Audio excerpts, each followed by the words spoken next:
నిన్న నేను చూస్తున్నా ఢిల్లీలో ముఖ్యమంత్రి గారు ఇట్లా పరవశించిపోతున్నాడు మాట్లాడుకుంటా. ఏమైందిరా వీనికే నేను అనుకుంటే ఏమైందంటే ఆయన కట సోనియా గాంధీ ఉత్తరం రాసిందట. ఏమని? సోనియా గాంధీ గారు నాకు ఉత్తరం రాసిండ్రు, చాలా బాగా చేసినామని రాసిండ్రు, నేను దానికి ఇది నాకు ఆస్కర్ అవార్డు కంటే, నాకు లైఫ్ టైం అచీవ్మెంట్ కంటే, గోల్డ్ మెడల్ కంటే ఇదే నాకు ఎక్కువ అన్నాడు.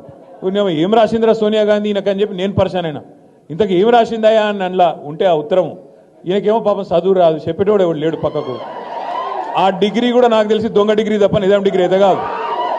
మీరు చూడు, ఆ లెటర్ చూసిరా లేదా మీరు? ఆ లెటర్లో ఏం రాసింది తెలుసా? సోనియమ్మ, నువ్వు పిలిచినావు నన్ను, కానీ నేను రాలేకపోతున్నా, ఏమనుకోకని రాసింది. అంతే, తప్ప ఏం రాయాలి. దానికి ఈయన పట్టుకొని, ఇగో ఇది నాకు ఆస్కర్ అవార్డు, నీకు కావాల్సింది ఇవ్వాల్సింది ఆస్కర్ అవార్డు కాదురా నాయన, నీకు ఇవ్వాల్సింది భాస్కర్ అవార్డు.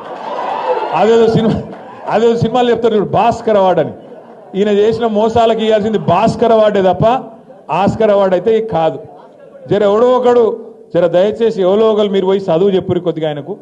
ఎందుకంటే ఆయనకు వాళ్ళు ఉన్నదేందో తెలియదు, ఎవరో ఏదో రాసిస్తే చదువుడు తప్ప లొడలోడ ఒరుడు తప్ప ఏం తెలియదు.